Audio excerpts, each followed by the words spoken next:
மனம் தான் நம்ம எல்லா நிகழ்வுகளுக்குமே காரணம். நம்ம ஆசைப்படுவதாகட்டும், அழுவதாகட்டும், கோபத்தை காட்டுவதாகட்டும், நம்மளுடைய அந்த மனக்குமுறல்கள் அப்படிங்கிறது இருக்கு, மன உணர்வுகள் இருக்கு, மன அழுத்தங்கள் இருக்கு. இப்படி திக்கற்றவர்களுக்கு தெய்வம் துணை அப்படின்னு நம்ம நிறைய கேள்விப்பட்டிருக்கோம். அப்படி எந்த தெய்வம் நமக்கு சப்போர்ட் பண்ணும், ஒரு பலமான ஒரு நம்பிக்கையை நமக்கு கொடுக்கும் அப்படிங்கிறது தான் நம்ம இந்த பதிவில் பார்க்க போகிறோம். இந்த மேஷத்திற்கு மனம் எப்படி இருக்கும்? ரொம்ப திடமாக இருக்கும், ரொம்ப ஸ்ட்ராங்காக இருப்பாங்க. ஆனால் உள்ளுக்குள்ள ஒரு பயம் அப்படிங்கிறது இருக்கும். சரி, அவங்க என்ன பண்ணுனா அந்த மனம் தெளிவாகவும் நல்ல முடிவெடுக்கக்கூடிய ஒரு திறனோடையும் ஒரு சந்தோஷமாகவும் இருக்கும் அப்படிங்கிறத தெரிஞ்சுக்கலாமா? ஒன்றும் இல்லைங்க. இந்த ரிஷபத்திற்கு மனப்பிரச்சனைகள், மன அழுத்தங்கள் ஏற்பட்டால் அவங்க என்ன பண்ணணும்? பொதுவாக இந்த ரிஷபத்தை பொறுத்தளவில் அவங்க சதா ஒரு யோசனையிலே தான் அவங்களுடைய நிகழ்வுகள் இருக்கும். இவங்களுக்கு சில பிரச்சனைகள் அப்படிங்கிறது தலைக்கு மேலே இருக்கும். அதனாலேயே அவங்களுக்கு அதீதமான மன உளைச்சல், அடுத்தவங்க பிரச்சனைகளுக்கு வழிகாட்டுறங்கிற பேரில் நிறைய மாட்டிக்கக்கூடிய ஒரு வாய்ப்புகள் அப்படிங்கிறதெல்லாம் இவங்களுக்கு இருக்கும்.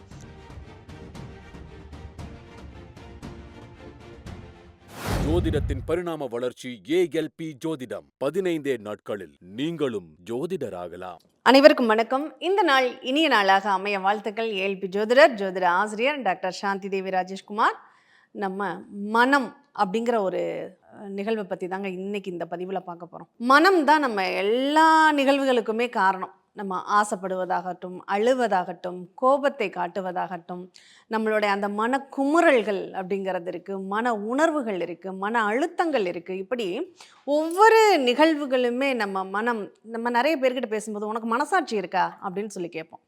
அதே மாதிரி எனக்கு மனசே சரியில்லைப்பா அப்படின்னு சொல்லுவோம். அப்போ எங்கே தொட்டாலும் அந்த மனம் அப்படிங்கிற ஒத்த வார்த்தை தான் நம்மளை இயக்குது அப்படின்னு கூட எடுத்துக்கலாம். அப்படிப்பட்ட அந்த மனம் யாருக்கெல்லாம் தெளிவாக இருக்கும், யாருக்கெல்லாம் பிரச்சனைகளை தரும், எல்லாருக்குமே ஒவ்வொரு காலகட்டங்களில் மனசில் பிரச்சனைகள் இருக்கத்தாங்க செய்யும். மனக்குழப்பங்கள் அப்படிங்கிறது இருக்கத்தான் செய்யும்.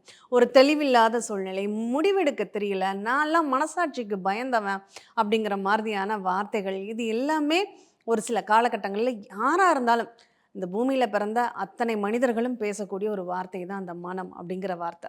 ஆனால் நம்மளுடைய மனதினுடைய அற்புத சக்தின்னு ஒன்று இருக்குது. அது எத்தனை பேருக்கு அந்த அற்புத சக்தியை வெளிப்படுத்தி இருக்கீங்க, உணர்ந்திருக்கீங்க? அதை இந்த மனசு எதை ஆழமாக நம்புதோ அந்த விஷயத்தை தான் அதிகமாக யோசிக்கும், அதை பற்றி தான் முடிவெடுக்கும். அந்த நம்பாத ஒரு விஷயத்த திரும்ப திரும்ப ஒரு அவநம்பிக்கையை உருவாக்கிக்கிட்டே இருக்கும். அதனால் அவங்க பல பிரச்சனைகளையும் சந்திச்சுட்டே இருப்பாங்க. எனக்கெல்லாம் கடவுள் கொடுக்க மாட்டார் அப்படின்னா எப்படி கொடுப்பார்? இப்போ ஒருத்தர் அவர் நல்லவருப்பா, நீங்கள் நல்லா இருப்பீங்க, நீங்கள் எனக்கு கண்டிப்பாக செய்வீங்க, அந்த நம்பிக்கை எனக்கு இருக்குன்னா உங்கள் நம்பிக்கைக்காகவே அவர் செய்வார். இல்லை நீ எல்லாம் எங்கத்த செய்ய போகிற, நீ எல்லாம் பண்ண மாட்ட அப்படின்னா பண்ண மாட்டாங்க. அப்போது நம்மளுடைய எண்ணங்கள், நம்ம திரும்ப திரும்ப ஒரு செயலை நம்ம யோசிக்கிறோமோ அதுதான் நம்ம மனதில் பதிவாகும். அதை தான் அது நிகழ்த்த முடிவு பண்ணும்.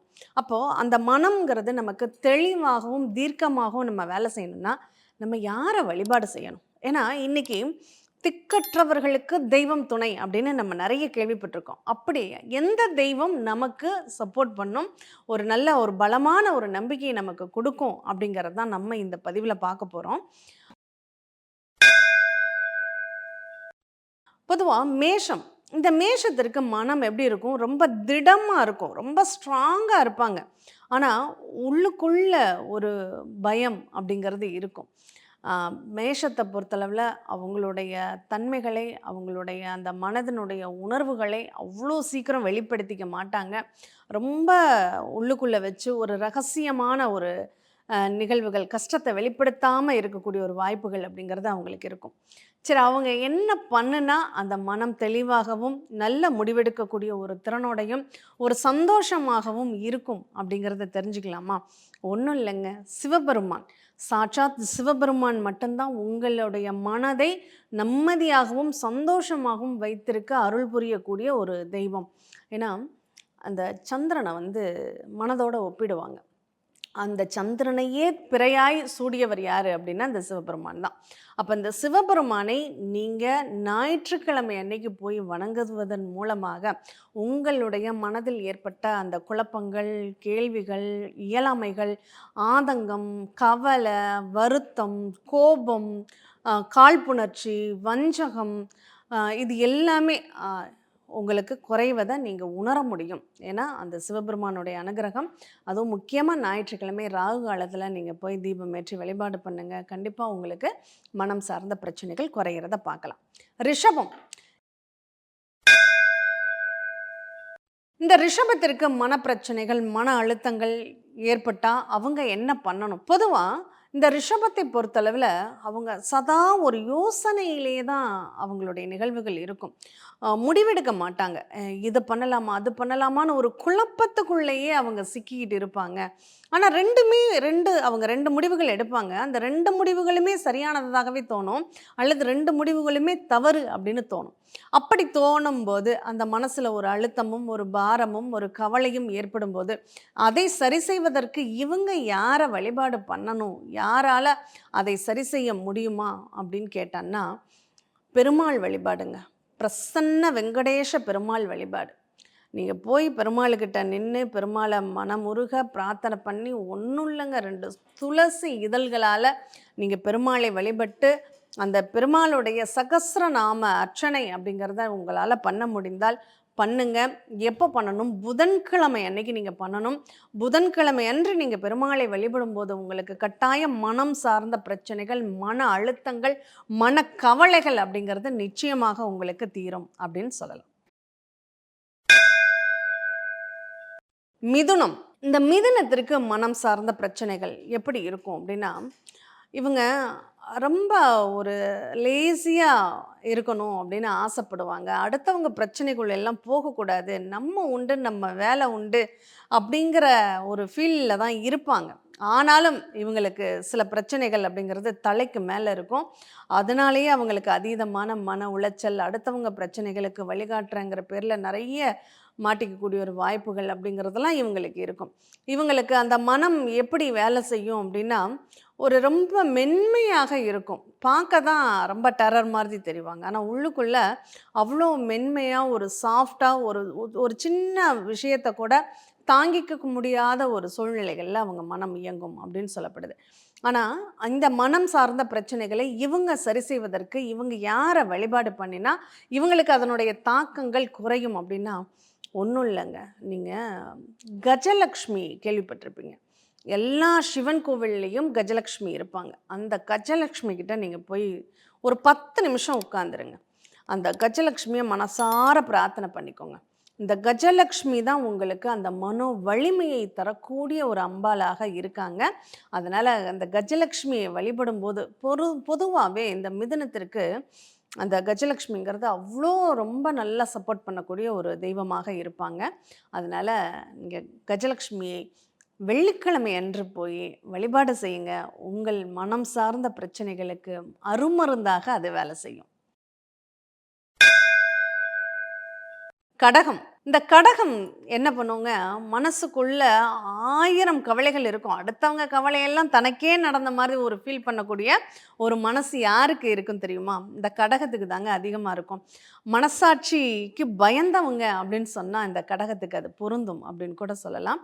ஏன்னா மனம் என்ன சொல்லுதோ மனசை பற்றியே, அந்த மனத்தில் உள்ள அந்த உணர்வு குவியல்கள் அப்படிங்கிறது கடகத்துக்கு மட்டும்தான் அது ரொம்ப ஹையாக வேலை செய்யும். ஏன்னா இந்த மனதுக்கும் சந்திரனுக்கும் ஒப்பீடு பண்ணும்போது இந்த கடகத்தின் அதிபதியே சந்திரனாக தான் வருவார். அப்படிப்பட்ட அந்த சந்திரனுடைய நிலை எப்படி இருக்கும்?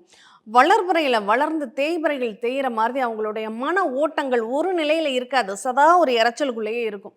இதை எப்படி பண்ண போகிறோம், என்ன பண்ண போகிறோம், யார் என்ன பண்ண போகிறாங்க, அவங்களுக்காக நம்ம என்ன பண்ணுறது அப்படிங்கிற மாதிரியான ஒரு உறுத்தல்களோடையே, ஒரு குமுறல்களோடையே, ஒரு வருத்தத்தோடையே இருக்கக்கூடிய ஒரு வாய்ப்புகள் இவங்களுக்கு அதிகமாகவே உண்டு. சரி, இவங்களுடைய அந்த மன வருத்தம் தீர்வதற்கும், அவங்களுடைய பாதிப்புகள் குறைவதற்கும், சங்கடங்கள் தீர்வதற்கும், முக்கியமாக கடன்னாவே அவங்களுக்கு காத தூரம் அந்த மனசு கிடந்து அழுத்தும். அப்போ அந்த மாதிரி பிரச்சனைகள்லேருந்து அவங்க விடுபடுவதற்கு இவங்க யாரை வழிபாடு பண்ணினா அவங்களுக்கு அந்த மன அழுத்தம் தீரும் தெரியுமா? இவங்க வழிபடக்கூடிய ஒரு இறைவன் யார் அப்படின்னா, முருகப்பெருமானை வழிபடுவது ரொம்ப ரொம்ப ரொம்ப நல்லதுங்க. ஏன்னா இவங்களுக்கு அந்த மனோ வலிமையை தரக்கூடியவர் யார் அப்படின்னா முருகன் தான். அப்போ முருகனை எந்த அளவுக்கு இவங்க ஆத்மார்த்தமாக கும்பிடுறாங்களோ, அதுவும் செவ்வாய்க்கிழமை அன்னைக்கு நல்லா கேட்டுக்கோங்க, முருகன் கோவிலுக்கு தான் போய் கும்பிடணுங்கிற அவசியம் இல்லை. இன்னைக்கு முருகன் கோயிலெல்லாம் நிறைய கூட்டங்கள் இருக்கு. உங்களால் கோயிலுக்கு போக முடியல, முருகனை பார்க்க முடியல, முருகனை நீங்கள் எங்கே இருந்தாலும் தரிசனம் பண்ணலாம். அந்த முருகனை உங்கள் மனக்கண்ணுக்குள்ளே கொண்டு வந்து ஒன்றும் இல்லை, வீட்டில் ஒரு சின்னதாக வேல் இருக்குன்னா வேலை வச்சு நீங்கள் பூஜை பண்ணுங்க. கண்டிப்பாக அது வேல் சக்தி வேலாக, ஏன்னா சக்தி வேல் தான் முருகன் கையில் உள்ள வேல் என்ன, சக்தி வேல் தான். அப்போ அந்த சக்தி வேலை வச்சு நீங்கள் வழிபடும்போது உங்களுக்கு அந்த மனம் சார்ந்த பயம், பிரச்சனை, அழுத்தம், கவலை, கஷ்டம் எல்லாமே விலகிறத உங்களால் உணர்வுபூர்வமாக உணர முடியும் அப்படிங்கிறத தெரிஞ்சுக்கோங்க. சிம்மம். இந்த சிம்மத்துக்கு பார்க்கும்போது இந்த மனசு என்ன பண்ணும்னா, ரொம்ப ஸ்ட்ராங்காக இருக்கிற மாதிரி இருக்கும். நான் ஒரு முடிவு எடுத்தேன்னா என் பேச்சை நானே கேட்க மாட்டேன் அப்படிங்கிற மாதிரி ஒரு ஸ்ட்ராங்கு அப்படிங்கிறது சிம்மம் அப்படின்னு சொல்லலாம். ஆனால் இந்த சிங்கத்தின் அந்த சிம்ம ராசியினுடைய அந்த மனம் என்ன சொல்லும் தெரியுமா? அவங்க பார்க்கறதுக்கு ஸ்ட்ராங்காக இருந்தாலும் ஒரு குழந்தை மனம் அப்படிங்கிறது அவங்களுக்குள்ள வேலை செய்யும் அப்படின்னு சொல்லலாம். அப்போது அந்த கவலைகளை, கஷ்டங்களை வெளிப்படுத்தாம இவன் எவ்வளோ அடித்தாலும் தாங்குவான்டா அப்படின்னு நினைக்கிற அளவுக்கு அவங்க தனக்குள்ளேயே எல்லாத்தையும் வச்சுக்கிட்டு வெளியில் தைரியமானவர்களாக காமிச்சுக்கிறது அவ்வளோ லேசான விஷயம் இல்லைங்க. அது அவங்களால மட்டும்தான் அது முடியும் அப்படிங்கிறது தான் சொல்லணும். சரி, இப்படிப்பட்டவங்களுக்கு இந்த சிம்மத்திற்கு மன அழுத்தம், மனக்கவலைகள், கஷ்டங்கள், அவங்களுடைய நிகழ்வுகள்ல இருந்து எப்படி இவங்க வந்து தற்காத்து கொள்வது? இவங்களுக்கு யாரை வழிபட்டால் அந்த மனம் சார்ந்த பிரச்சனைகள் அப்படிங்கிறது இவங்களுக்கு சரியாகும் அப்படின்னா, மானசீகமா இவங்க மனசார குருவா யாரை வரிச்சுக்கிறாங்களோ அவங்கள வழிபாடு செய்யணும். இல்லைன்னா பிரம்மா. எல்லா சிவன் ஆலயத்துலேயும் பிரகாரம் சுற்றும்போது கோஷ்டத்தில் வடக்கு பார்த்த மாதிரி பிரம்மா இருப்பார். அந்த பிரம்மாவை நீங்கள் வழிபடுவது ரொம்ப ரொம்ப விசேஷம் அப்படின்னு சொல்லலாம். அந்த பிரம்மா கிட்ட போய் ஒரு 2 நிமிஷமாவது உட்காந்துருங்க. உட்காந்துட்டு அந்த மனசார அந்த பிரம்மாவை பிரார்த்தனை பண்ணுங்க. என்னைக்கு நீங்கள் போகணும் அப்படின்னா, வியாழக்கிழமை அன்று போக வேண்டும். வியாழக்கிழமையில் நீங்கள் எந்த அளவுக்கு அமைதியாகவும், பொறுமையாகவும், நிதானமாகவும் ஒரு முக்கிய முடிவுகளை எடுக்காமல் இருக்கீங்களோ அந்த அளவுக்கு நீங்கள் தப்பிச்சுக்குவீங்க, நல்லது நடக்கும் அப்படின்னு சொல்லலாங்க. அந்த பிரம்மா தான் உங்களுடைய அந்த கவலைகள்லேருந்து விடுபடக்கூடிய ஒரு ஆற்றலை உங்களுக்கு தர வேண்டும் அப்படிங்கிறத தெரிஞ்சுக்கோங்க. கண்ணிக்கு இந்த மனம் சார்ந்த பிரச்சனைகள் எப்படி இருக்கும்? பொதுவா ஏதாவது ஒரு விஷயத்த போட்டு அப்படியே யோசிச்சுக்கிட்டே இருப்பாங்க.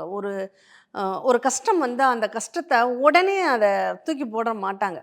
அது ஏன் வந்தது? எதனால வந்ததுன்னு தீர்க்கமா ஆராய்ஞ்சு, அதை சரி செய்வதற்கு என்ன பண்ணணும்னு சதா யோசனையிலே இருக்கக்கூடிய ஒரு ராசின்னா அது கன்னி அப்படின்னு சொல்லலாம். சரி, இந்த கன்னிக்கு மன அழுத்தங்கள் வரும்போது, மனக்கவலைகள் வரும்போது, கஷ்டங்கள் வரும்போது, அந்த மனக்குமுறல்களை அவங்க எப்படியெல்லாம் சரி செய்துக்க முடியும்? யாரை வழிபட்டால் அவங்களால அந்த மனம் சார்ந்த பிரச்சனைகள்லேருந்து விடுபட முடியும் அப்படின்னு சொல்லி கேட்டால், இவங்க வந்து சீனிவாச பெருமாளை வழிபடுவது நல்லது. அந்த சீனிவாசன் அப்படிங்கிற ஒரு திருநாமத்தோடு அங்கே பெருமாள் இருக்கணும். அந்த சீனிவாச பெருமாளை அவங்க எங்கே இருந்தாலும் சீனிவாச பெருமாளை வழிபட்டால் அவங்களுக்கு அந்த மனம் சார்ந்த பிரச்சனைகள், அழுத்தங்கள் குறையுமானா கண்டிப்பாக குறையுங்க. இன்னும் பெருமாள் ஆலயங்களில் ஏதாவது தீர்த்த குளங்கள் இருக்குது, அந்த தீர்த்தத்தில் நீராடுவதற்கோ அல்லது அந்த தீர்த்தத்தின் தண்ணியை எடுத்து தலையில் தெளித்து கொள்வதற்கோ வாய்ப்புகள் இருக்குது அப்படின்னா கட்டாயம் அதை பண்ணுங்க. அந்த மனம் அப்படிங்கிறது உங்களுக்கு பக்குவப்படும், உங்களுக்கு நல்ல ஒரு சூழ்நிலைகளில் யோசிக்கும், உங்களுடைய முடிவுகளில் தெளிவு அப்படிங்கிறது கண்டிப்பாக கிடைக்கும் அப்படின்னு சொல்லலாம். இந்த துலாம் இருக்கு மனம் என்ன செய்யுது? இந்த துலாமை பொறுத்தளவில் அவங்களுக்கு மன கஷ்டங்கள் அப்படிங்கிறத ரொம்ப அது ஈவனாக பேலன்ஸ் பண்ணுறேன்னு சொல்லி ரொம்ப போராடுவாங்க. ரொம்ப பாவம் அப்படின்னு சொல்லலாம். ஏன்னா அந்த துலாமை பொறுத்தளவில் சுக்கிரன் ரொம்ப கஷ்டம் வந்தாலும் அப்படி சிரிச்சுக்கிட்டே ஹேண்டில் பண்ணணும்னு நினைக்கும். ஆனால் என்ன பண்ணுறது, சோதனைகள் இவங்களுக்கு கூடுதலாகவே இருக்கும். மனசில் சதா ஏதாவது ஒரு கஷ்டங்களை நினச்சி நினச்சி பழசை நினச்சி நினச்சி நினச்சி அசைப்பட்டுக்கிட்டே இருக்கக்கூடிய ஒரு வாய்ப்புகள் அப்படிங்கிறது இவங்களுக்கு அதிகமாகவே இருக்குது அப்படின்னு சொல்லலாம். அப்போது இவங்க அந்த மன கஷ்டங்கள்லேருந்து, கவலைகள்லேருந்து, பிரச்சனைகள்லேருந்து விடுபடணும் அப்படின்னா இவங்க என்ன பண்ணணும்? இவங்களுக்கு தேவையான சொல்யூஷன் யாருக்கிட்ட இருக்குது அப்படின்னா, இவங்க வழிபடக்கூடியவர் கால பைரவரை வழிபாடு பண்ணுங்க. ஒரு கால பைரவருக்கு தீபம் ஏற்றி ஒன்றும் இல்லைங்க. நீங்கள் கால பைரவருக்கு இந்த கும்பம் மாதிரி ஒரு தீபம் இருக்கும், அதை நீங்கள் பார்த்துருப்பீங்க. அதில் வந்து நெய் விட்டு ஒரு திரி சுடரோட முதல்ல எல்லாம் அப்படி இருக்கும். அந்த அந்த கும்பம் மாதிரி உள்ள தீபத்தில் தீபமேற்றி நீங்கள் காலபைரவர் சன்னதியில் வச்சுட்டீங்க அப்படின்னா, இல்லை அவங்க கருவறை தீபத்திற்கு எண்ணெய் வாங்கி கொடுத்து நீங்கள் பிரார்த்தனை பண்ணிக்கிட்டிங்கன்னா, உங்களுக்கு அந்த மனம் சார்ந்த அழுத்தங்கள், கஷ்டங்கள், கவலைகள் அப்படிங்கிறது உங்களுக்கு சரியாகதை உங்களால் உணர்வுபூர்வமாக உணர முடியும். கூடுதலாக என்ன பண்ணணும் அப்படின்னா, என்னைக்கு இவங்க வழிபாடு பண்ணணும் அப்படின்னா, சனிக்கிழமை அன்று காலபைரவரை வழிபாடு பண்ணுறது இவங்களுக்கு ரொம்ப விசேஷமான ஒரு பலன்களை ஏற்படுத்தும். இந்த மனம் சார்ந்த பிரச்சனைகள்லேருந்து, மன அழுத்தங்களிலிருந்து விடுபடக்கூடிய ஒரு வாய்ப்புகளை உருவாக்கும். விருச்சிகம். இந்த விருச்சிகத்திற்கு மனசு என்னங்க சொல்லும்? இயல்பிலேயே சொல்லுவாங்க, விருச்சிகத்தில் சந்திரன் வந்து நீச்சம். அதனால் இயல்பாகவே இவங்களுக்கு மனசு அப்படிங்கிறது ஒரு போராட்டமாக இருக்கும் அப்படின்னு. அது உண்மையும் கூட தான். ஆனால் அதே சமயம் விருச்சிகம் என்ன பண்ணுன்னா, வாழ்க்கையில் எவ்வளோ கஷ்டங்கள் வந்தாலும் அந்த அடியை வந்து வெளிப்படுத்தாது. வெளியில் யாருக்கிட்டையும் காமிச்சிக்காது.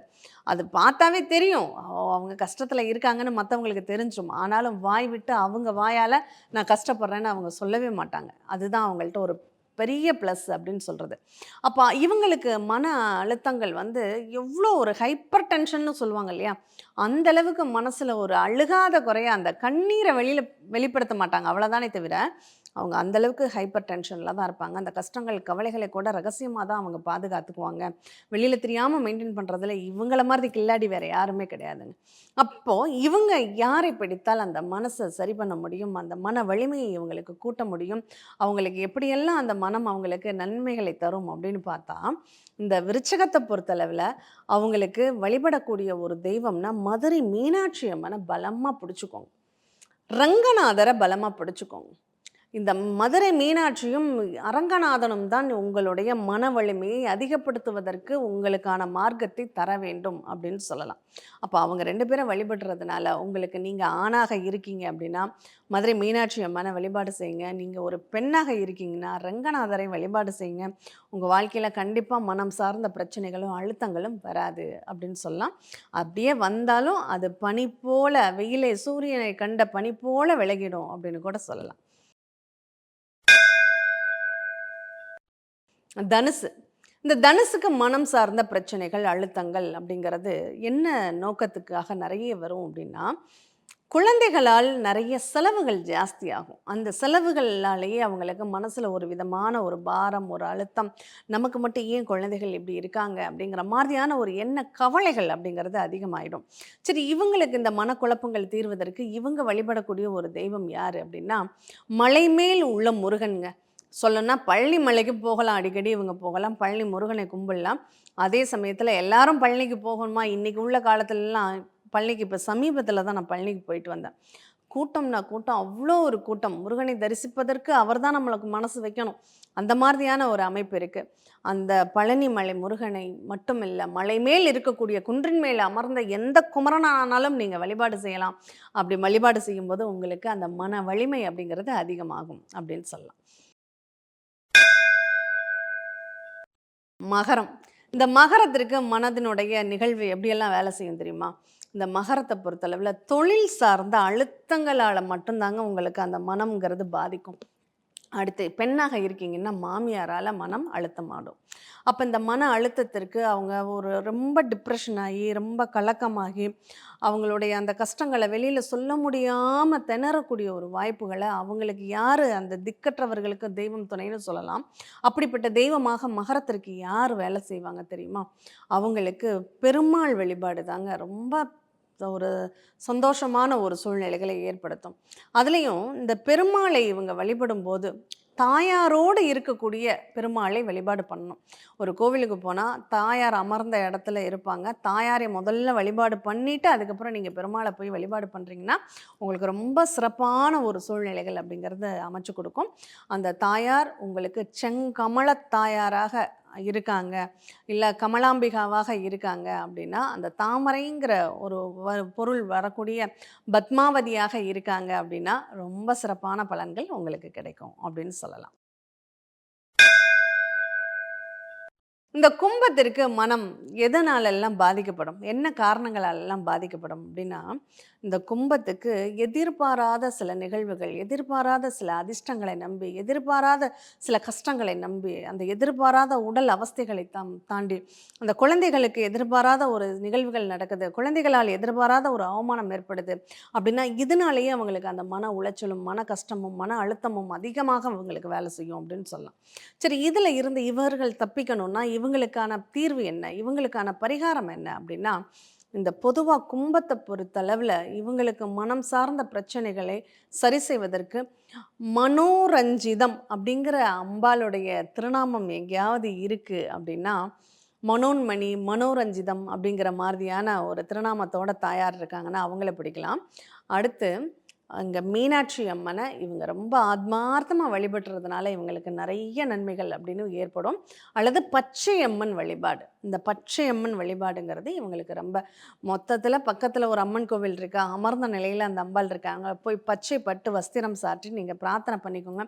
பச்சை மலர்கள் மறிக்கொழுந்தாக இருக்கட்டும் அல்லது மனோரஞ்சிதமாக மலர்களாக இருக்கட்டும், அந்த மருவாக இருக்கட்டும், அந்த பச்சை மலர்கள் சாற்றி வழிபாடு பண்ணுங்கள். கண்டிப்பாக உங்களுடைய மனக்கவலைகளையும் மன குமுறல்களையும் அந்த அம்பாள் உங்களுக்கு சரி செய்து கொடுப்பாங்க. இந்த மீனத்திற்கு மனம் எப்படி இருக்குங்க? இயல்பாகவே மீனத்திற்கு 5வது வீடு சந்திரனுடைய வீடு. அந்த மனம் நம்ம மனசை பற்றி பேசுகிறோன்னா 5ஆம் பாவகம் நல்லா இருக்கணும். அந்த 5ஆம் பாவகம் சிறப்பாக இருக்குன்னா நம்ம மனசு ரொம்ப நல்லா இருக்குன்னு அர்த்தம். 5ஆம் பாவகம் சரியில்லைன்னா அந்த மனசு கலங்கும், கவலைப்படும், கஷ்டப்படும் அப்படின்னு அர்த்தம். அப்போது இந்த 5 அப்படிங்கிறது கடகத்திற்கு உரித்தான சந்திரனாகவே மீனத்துக்கு வர்றதுனால இவங்க சதா ஒரு குழப்பத்திலேயே தான் இருப்பாங்க. மீன்னாவே அது தண்ணிக்குள்ளே ஓடுற ஒரு ஜீவராசி. அப்போது சதா ஒரு குழப்பத்திலேயே இருப்பாங்க. தெளிவாக முடிவு எடுக்கிற மாதிரி தோணும். ஆனால் ஃபைனலில் என்னாகும், அது ஒரு குழப்பத்தில் தான் முடியும். ஃபைனலாக யார்கிட்டையாவது அட்வைஸ் கேட்டு தான் அவங்க அந்த முடிவுகளை எடுக்க முடியும் அப்படிங்கிற ஒரு சூழ்நிலை இருக்குது. இவங்களுக்கு சந்திரன் நல்ல அமைப்பில் இருந்துட்டாங்கன்னா கண்டிப்பாக அவங்க வாழ்க்கையில் நல்ல முடிவுகளை எடுத்து ரொம்ப சக்ஸஸ் பண்ணக்கூடிய ஒரு வாய்ப்புகள். இல்லைன்னா அதனாலே ஏன்டா அந்த முடிவு எடுத்தோன்னு யோசிச்சு கவலைப்படக்கூடிய ஒரு வாய்ப்புகள் அப்படிங்கிறது இங்கே அதிகமாக இருக்கும். சரி, இவங்க யாரை வழிபாடு பண்ணணும் அப்படின்னா, தனியாக புகழ்பெற்ற அம்மன் ஆலயங்கள், அது கருமாரியாக இருக்கலாம், முத்துமாரியாக இருக்கலாம், இல்லை காளியாக இருக்கலாம், தனித்துவமாக இருக்கக்கூடிய அம்பாள் யாரை வேணாலும் நீங்கள் வழிபாடு பண்ணுங்கள். அது கண்டிப்பாக உங்களுக்கு நல்ல வாய்ப்புகளையும், அம்மான்னு நீங்கள் கூப்பிட்டாவே போதும் அந்த மனசில் உள்ள கவலை கஷ்டங்கள் அழுத்தங்கள் எல்லாமே உங்களுக்கு சரியாகுங்க. அந்தளவுக்கு ஒரு வாய்ப்புகள் அப்படிங்கிறது இருக்குது. எப்போ வழிபாடு பண்ணணும்னா, பௌர்ணமி அன்று நீங்கள் அம்மன் கோவிலுக்கு போய் வழிபாடு பண்ணுங்கள். அது உங்களுக்கு ரொம்ப விசேஷமான ஒரு பலன்களை ஏற்படுத்தும். அதற்கு ரொம்ப உகந்த காலங்கிறது சித்ரா பௌர்ணமி. இந்த சித்ரா பௌர்ணமி அன்னைக்கு நீங்கள் போய் அம்மன் வழிபாடு பண்ணுறீங்க அப்படின்னா அந்த மீனத்திற்கு அதை விட அந்த மனக்கவலைகளையும் குமுறல்களையும் அந்த மன தெளிவான ஒரு சூழ்நிலைகளையும் தருவதற்கு வேறு ஆளே கிடையாது. அந்த அளவுக்கு அந்த அம்பாள் வழிபாடு தான் உங்களுக்கு நன்மைகளை தரணும். அதனால் இந்த அம்பாளை மனமுருக பிரார்த்தனை பண்ணுங்கள். கண்டிப்பாக உங்கள் வாழ்க்கையில் எல்லா நிகழ்வுகளுமே சாதகமாக நடக்கும். ஏன்னா நம்மளை ஆட்டுவிப்பது மனம் தாங்க. மனம் ஒரு குரங்கு, மனம் ஒரு என்ன சொல்கிறது, அந்த மனம்க்கு தான் நம்ம எல்லா நிகழ்வுகளுக்குமே நம்ம மற்ற யோசனைகள் அறிவு சார்ந்த நிகழ்வுகள் இதுக்கெல்லாம் நம்ம ஒரு இம்பார்ட்டன்ட் கொடுக்க மாட்டோம். ஆனால் ஒரு கவலைன்னு யாராவது என்னன்னு கேட்டால் மனசு சரியில்லை அப்படின்னு சொல்லுவோம். அந்த மனசு சரியில்லைங்கிறத இனிமேல் யாரும் பயன்படுத்த வேண்டாம். உங்களுக்கான பரிகாரங்கள் அப்படிங்கிறது கொடுக்கப்பட்டிருக்கு. அந்த தெய்வங்களை மனதார நீங்கள் வருத்தி உணர்ந்து வழிபாடு பண்ணுங்கள். கண்டிப்பாக உங்களுடைய மனம் அப்படிங்கிறது உங்களுக்கு சாதகமாகவே வேலை செய்யும். மனதை விட மருந்து எதுவுமே கிடையாதுங்க. நமக்கு உடம்பு குணமாகணுமா, மனசு சரியாக வச்சுக்கிட்டாலே போதும், உடம்பு குணமாயிடும். அந்த மாதிரி அந்த மனம் தெளிவாக இருக்கிறதுக்கு இந்த தெய்வங்களை வழிபாடு பண்ணுங்க. ஜென்ரலாக பொதுவாக இந்த 12 ராசிகளுக்கும் உங்களுக்கு என்ன லக்னம், என்ன ராசி எதுவுமே எனக்கு தெரியலங்க. ஆனாலும் எனக்குள்ள மனசுக்குள்ள ஒரு வருத்தம் இருக்கும். மனசு ஒரு அழுத்தமாக இருக்குது, மனசு ஒரு பாரமாக இருக்குது, மனம் சரியில்லாமல் இருக்குது அப்படின்னு நீங்கள் சொல்கிறீங்கன்னா, அந்த மனம் சார்ந்த பிரச்சனைகளை யார் சரி செய்வா? சித்தர்கள் சரி செய்வாங்க. பக்கத்தில் உள்ள ஏதாவது ஒரு சித்தர்கள் கோவில், சித்தர்கள்னாவே என்ன? சித்தம் தெளிந்தவர்கள் அப்படின்னு அர்த்தம். பக்கத்தில் உள்ள ஏதாவது ஒரு சித்தர் கோவிலுக்கு போங்க. உங்கள் முன்னோர்களை நினச்சி அவங்கள பிரார்த்தனை பண்ணுங்க. கண்டிப்பாக உங்கள் மனம் நிம்மதியடையும், சாந்தமடையும். மீண்டும் இனியதொரு நிகழ்வில் சந்திப்போம். நன்றி, வணக்கம். ஜோதிடத்தின் பரிணாம வளர்ச்சி ஏஎல்பி ஜோதிடம். 15 நாட்களில் நீங்களும் ஜோதிடராகலாம். சித்தர் பூமி.